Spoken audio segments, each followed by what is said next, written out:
Hello everyone, आज इस video में हम सीखने वाले हैं management of a case of corneal ulcer. ठीक है, तो डिसीज ऑफ कॉर्निया वाला जो चैप्टर है हमारा ऑप्थेल के अंदर, उसके अंदर से आज हम सीखने वाले हैं कि अगर कॉर्नियल अल्सर का केस हमारे पास आ रहा है हम उसको मैनेज कैसे करेंगे। अब वो अल्सर कोई भी हो सकता है, बैक्टीरियल हो सकता है, फंगल हो सकता है, ठीक है, कोई भी हो सकता है। तो सबसे पहले आप सोचिए कि आप एक क्लिनिशियन है, आप हॉस्पिटल में बैठे हैं अपने क्लिनिक में एंड एक अल्सर वाला केस आपके पास आया। तो आप सबसे पहले क्या करेंगे, तो कि हम जब पेशेंट हमारे पास आता है तब हम क्या करते हैं, तो कि उसकी हिस्ट्री पूछते हैं, उसका एग्जामिनेशन करते हैं, फिर उसके कुछ टेस्ट कराने के लिए भेजते हैं उसको लैब के अंदर। एंड फिर वो सब रिपोर्ट्स देख के, हमने जो एग्जामिनेशन किया है उसको देख के फिर हम डायग्नोसिस तक पहुंचते हैं एंड फिर हम उसको ट्रीट करते हैं। ठीक है, तो सबसे पहले ये जो मैनेजमेंट है वो हमें तीन मेन हेडिंग के अंदर पढ़ना है। ठीक है, तीन मेन हेडिंग के अंदर पढ़ना है। तो कौन कौन से है वो, सबसे पहला है क्लिनिकल इवेल्युएशन। क्लिनिकल इवेल्युएशन,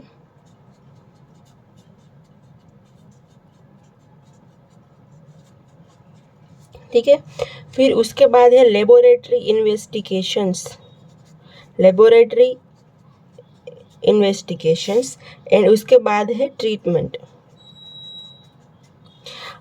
मैं आपको बता दूं कि अगर कोई आपको जनरली वाइवा में कभी कभी बेसिक क्वेश्चन भी पूछ लेते हैं हमें, तो तभी एक बार वाइवा में मुझे ऐसा भी पूछा था कि मैनेजमेंट एंड ट्रीटमेंट में क्या डिफरेंस है।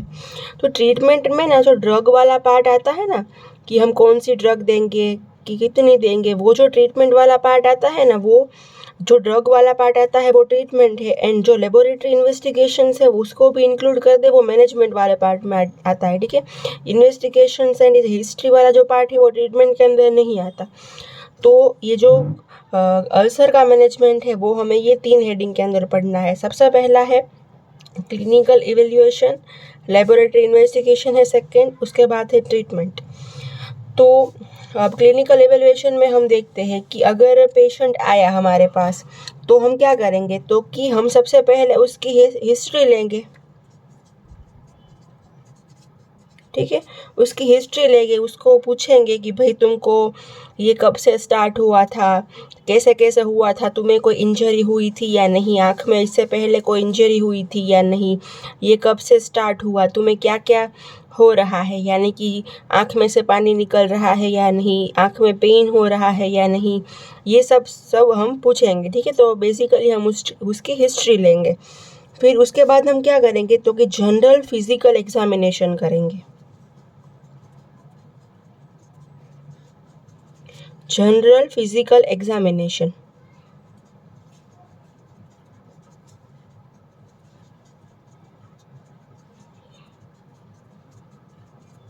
ठीक है। जनरल फिजिकल एग्जामिनेशन के अंदर क्या क्या आएगा, तो कि हम उसका बिल्ड देखेंगे, फिर उसके बाद उसका नरिशमेंट देखेंगे, उसको एनीमिया है या नहीं वो देखेंगे। अब लेबोरेटरी इन्वेस्टिगेशन के बगैर हम एनीमिया कैसे देखते हैं, जैसे हमें पता है हम हमारे नेल्स के अंदर देखते हैं, फिर आई में देखते हैं। ठीक है, आई में लोअर साइड देखते हैं ना हम। ठीक है, तो हम ऐसे फिजिकल एग्जामिनेशन में एनीमिया देखेंगे, एनीमिया है या नहीं ये देखेंगे। और इसके साथ साथ उसको कोई इम्यूनो कॉम्प्रोमाइज अदर डिसीज है या नहीं वो भी पूछेंगे। ठीक है, तो हम एंड वो देखेंगे भी, एग्जामिनेशन भी करेंगे। तो हो गया ये एग्जामिनेशन वाला पार्ट। ये डिटेल में हमें प्रैक्टिकल वाले पार्ट में पढ़ना है, बट यहाँ मैनेजमेंट के लिए ये दोनों आप सुपरफिशियली याद रखिए कि जब वो पेशेंट हमारे पास आएगा तब सबसे पहले हम उसकी हिस्ट्री लेंगे, उसके बाद सेकेंड नंबर पे हम जनरल फिजिकल एग्जामिनेशन करेंगे एंड उसके बाद हम ये जनरल एग्जामिनेशन था, पूरी बॉडी का था, अब हम स्पेसिफिकली आई का एग्जामिनेशन करेंगे। तो उसके बाद थर्ड है ओक्यूलर एग्जामिनेशन। ओक्यूलर एग्जामिनेशन,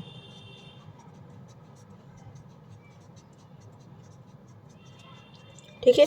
तो ओक्यूलर एग्जामिनेशन के अंदर हम क्या करेंगे, तो सबसे पहले है कि हम डिफ्यूज़ लाइट एग्जामिनेशन करेंगे, ठीक है, टॉर्च से लाइट से एग्जामिनेशन करेंगे।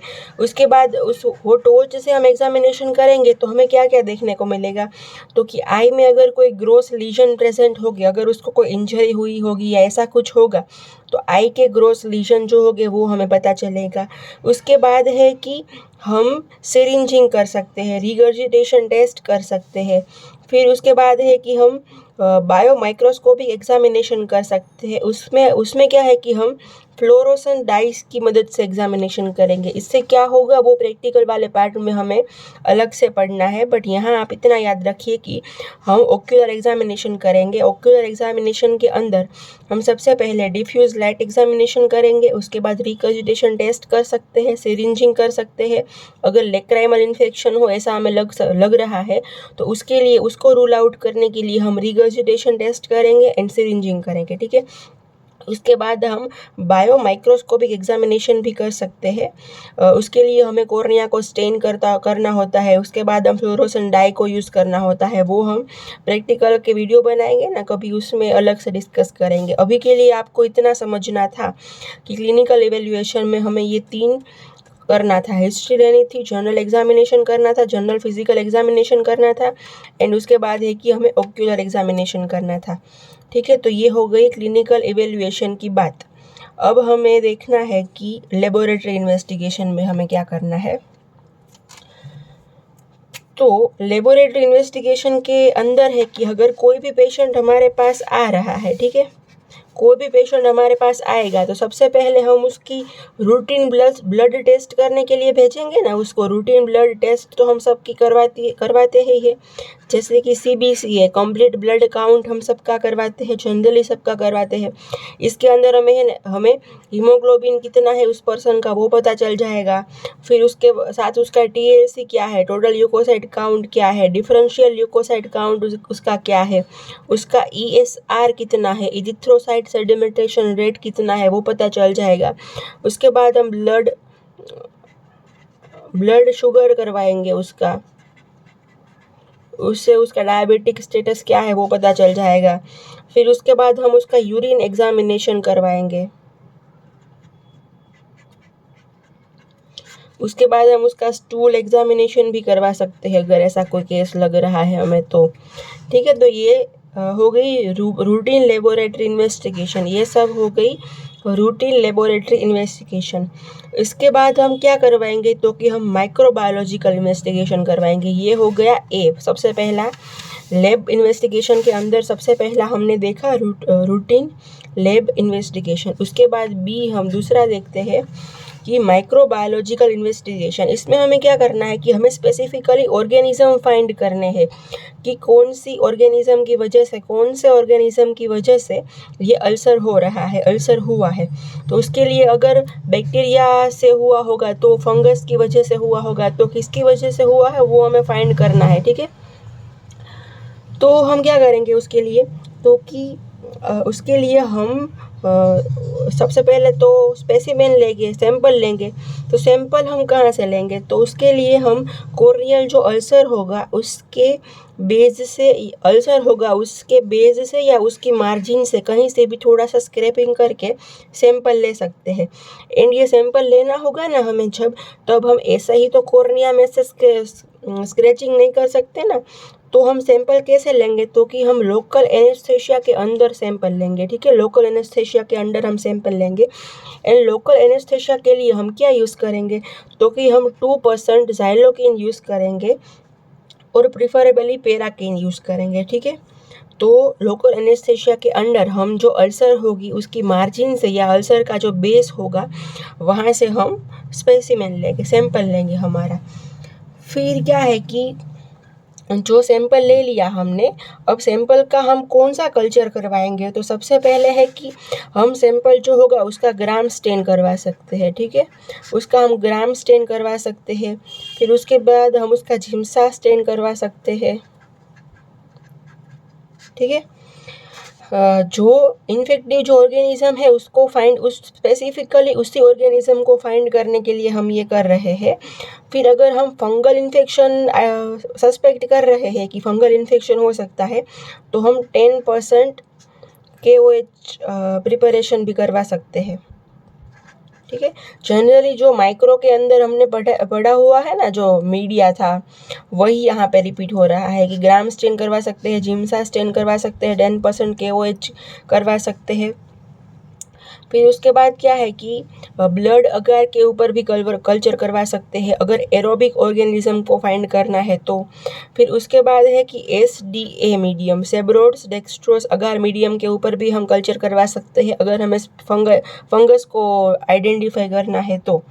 उसके बाद है CFW स्टेन भी करवा सकते हैं। ठीक है, एंड जो ये CFW स्टेन है ना, उसमें क्या होगा तो कि ये स्टेन करके हम माइक्रोस्कोप के अंदर देखेंगे ना तो हमें जो फंगल फिलामेंट्स हो गए ना उसके वॉल एंड ये सब हमें ब्राइट एप्पल ग्रीन कलर के दिखेंगे। ठीक है, तो ये हो गई लेबोरेटरी इन्वेस्टिगेशन की बात। लेबोरेटरी इन्वेस्टिगेशन के अंदर हमने मेनली ये देखा था कि हम रूटीन लेबोरेटरी इन्वेस्टिगेशन करवाएंगे एंड बी के अंदर हमने देखा था कि हम कल्चर करवाएंगे, माइक्रोबायोलॉजिकल इन्वेस्टिगेशन करवाएंगे। ठीक है, ये सब मैं आपको जो हमारी ऑप्थेल की एक खुराना बुक है ना उसके अंदर से बता रही हूँ। ठीक है, तो अगर आपको साथ साथ में वो बुक रखनी हो तो रख सकते हैं। अब उसके बाद ये जो हमारा था कि हमें 3 पॉइंट के अंदर ये मैनेजमेंट पढ़ना है, उसके अंदर से हमने क्लिनिकल इवेल्युएशन देख लिया है, लेबोरेटरी इन्वेस्टिगेशन देख ली है। अब हम देखते हैं कि ट्रीटमेंट क्या करवाएंगे उसकी हम। ठीक है, तो अब हम देखते हैं ट्रीटमेंट वाला पार्ट। अब ये ट्रीटमेंट वाला जो पार्ट है वो हमें 4 सब हेडिंग के अंदर पढ़ना है कि कौन से टाइप का अल्सर है उसके अकॉर्डिंग हमें ट्रीट करना पड़ेगा। तो क्या है कि अगर जो वो अल्सर है वो अनकॉम्प्लिकेटेड अल्सर है तो उसको हम कैसे ट्रीट करेंगे। ठीक है,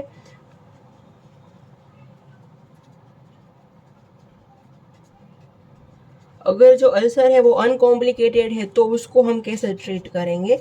फिर उसके बाद है कि अगर जो वो अल्सर है वो नॉन हीलिंग कॉर्नियल अल्सर है तो उसको हम कैसे ट्रीट करेंगे।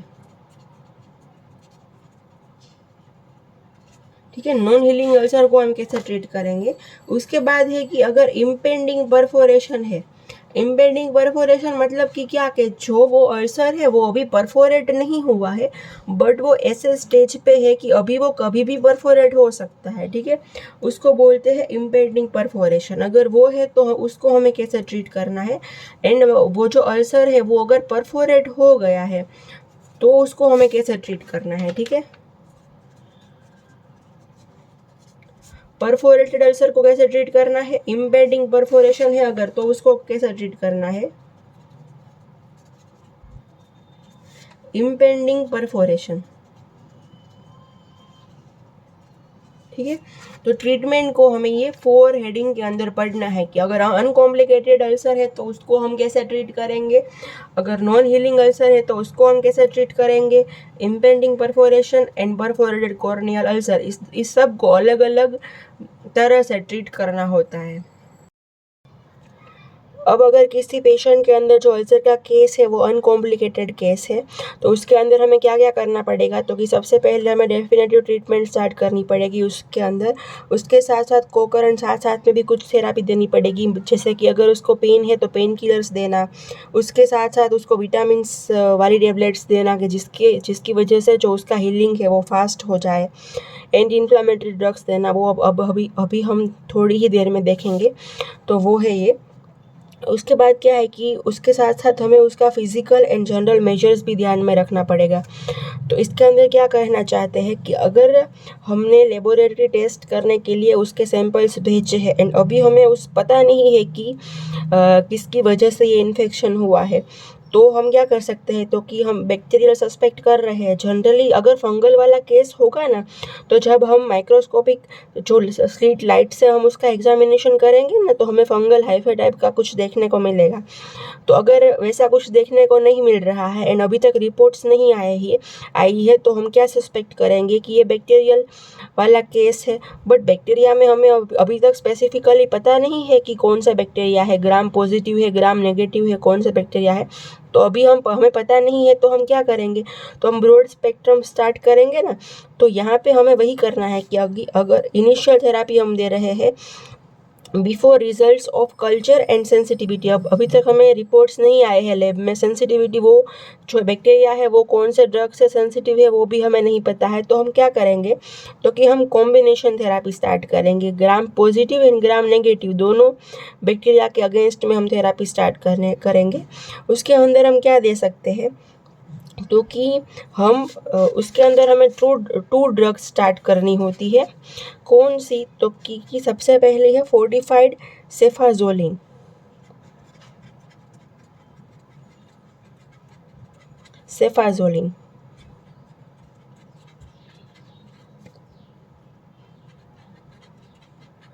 ठीक है, इसके साथ साथ हमें स्टार्ट करनी होती है फोर्टिफाइड टोब्रामाइसिन। कौन सी, ठीक है। अब टोब्रामाइसिन की जगह पे हम वैंकोमाइसिन भी दे सकते हैं। टोब्रामाइसिन अगर हमें नहीं देनी है तो हम वैंकोमाइसिन भी दे सकते हैं, ठीक है। फोर्टिफाइड वैंकोमाइसिन,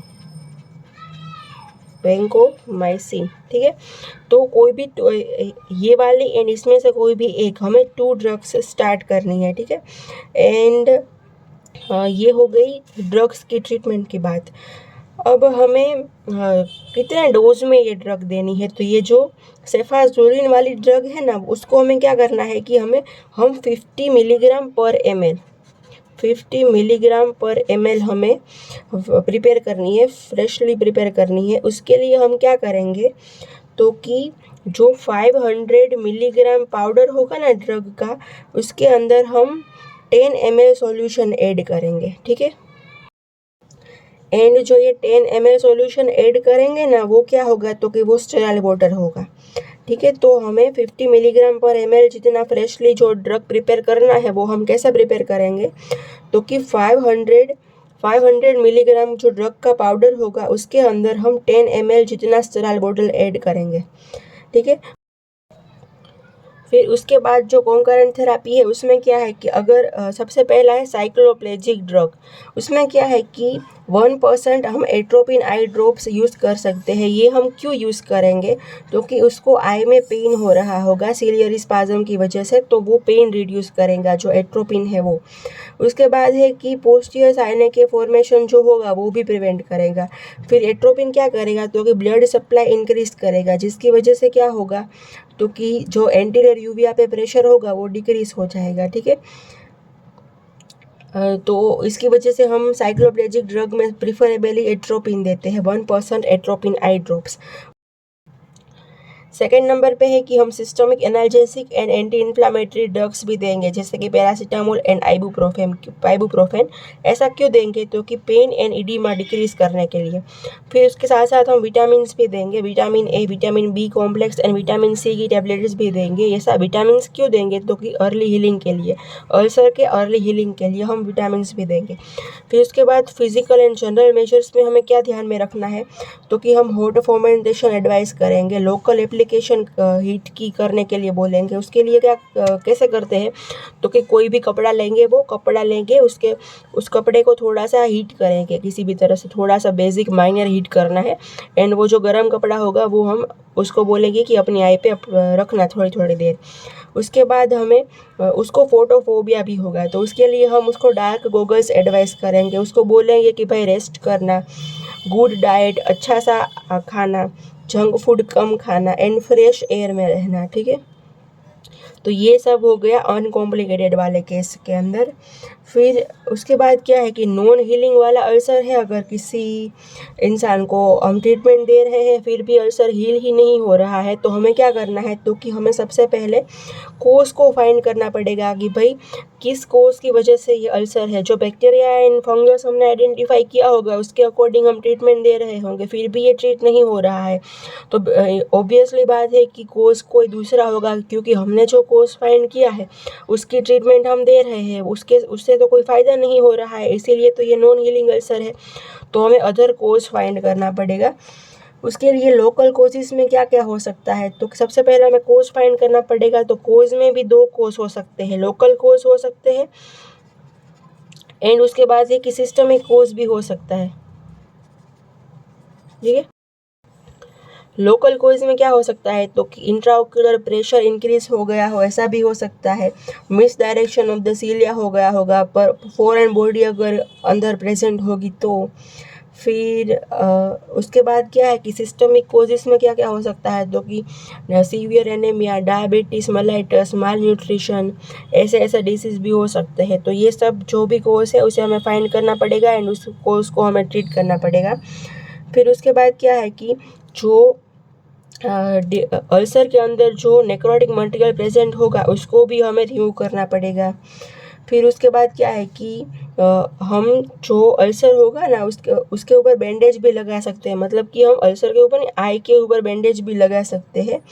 अगर बैंडेज लगा देंगे ना तो उसकी वजह से हीलिंग जो होगा वो फास्ट होगा। ठीक है, तो ये हो गए कुछ। उसके बाद क्या है कि अगर इम्पेंडिंग परफोरेशन है, मतलब कि अभी तक अल्सर का परफोरेशन हुआ नहीं है बट कभी भी अल्सर का परफोरेशन हो सकता है, ऐसा अगर केस है तो उसको हम क्या करेंगे, उसको हम कैसे ट्रीट करेंगे, तो कि उसके लिए हम सबसे पहले तो पेशेंट को एडवाइस करेंगे कि वो स्ट्रेन ना करें। ठीक है, नो स्ट्रेन, तो उसको स्ट्रिक्ट बेड रेस्ट एडवाइस करना है एंड नो स्ट्रेन। ठीक है, फिर क्या है कि उसको हम आई के ऊपर प्रेशर बैंडेज भी अप्लाई कर देंगे। फिर उसका इंट्राओक्यूलर प्रेशर डिक्रीज हो जाए ऐसी दवाइयाँ देंगे, उसका इंट्राओक्यूलर प्रेशर डिक्रीज करने की ट्राई करेंगे। उसके लिए हम उसको एसिटाजोलामाइड भी दे सकते हैं 250 मिलीग्राम एंड उसके अलावा हम इंट्राविनसली मैनिडोल भी दे सकते हैं उसको। ठीक है, ओरल ग्लिसरॉल भी दे सकते हैं। तो उसके ये थर्ड पॉइंट हमने देख लिया कि हम इंट्राओक्यूलर प्रेशर डिक्रीज करने की ट्राई करेंगे। सबसे पहला हमने देखा था कि स्ट्रेन, नो स्ट्रेन।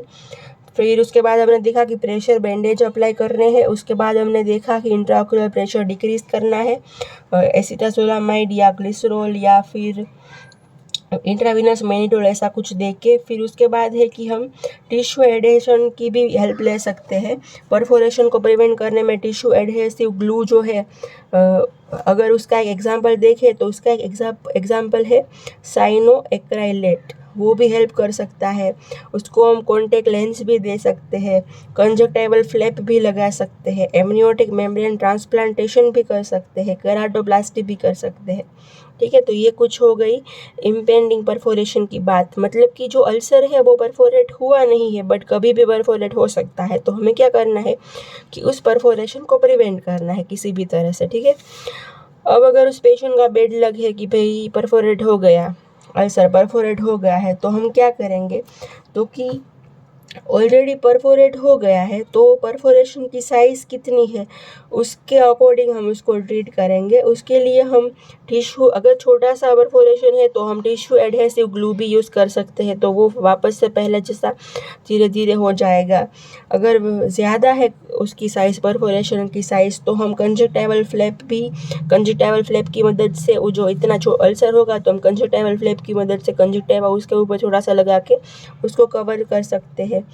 फिर क्या है कि सॉफ्ट कॉन्टेक्ट लेंस उसके ऊपर लगा के बैंडेज कर सकते हैं। फिर थेरापेटिक केराटोप्लास्टी कर सकते हैं। ठीक है, एंड ये सब कुछ मैंने बताया, बट इस सब में से बेस्ट कौन सा रहेगा परफोरेटेड कॉर्नियल अल्सर के लिए, तो कि जो केराटोप्लास्टी है वो ही बेस्ट रहेगा, क्योंकि ऑलरेडी परफोरेट हो गया है जो अल्सर है वो, तो फिर केराटोप्लास्टी ही बेस्ट रहेगा। ठीक है, अगर आपको main major question long question पूछते हैं मैनेजमेंट का, तो आपको management of the corneal ulcer लिख के ऐसा तीन हेडिंग बनाए, 3 डिवीजन बनाने हैं। सबसे पहले हम लिखेंगे कि क्लिनिकल एवेल्यूएशन, उसके बाद हम लिखेंगे कि लेबोरेटरी इन्वेस्टिगेशन, एंड उसके बाद लिखेंगे कि ट्रीटमेंट।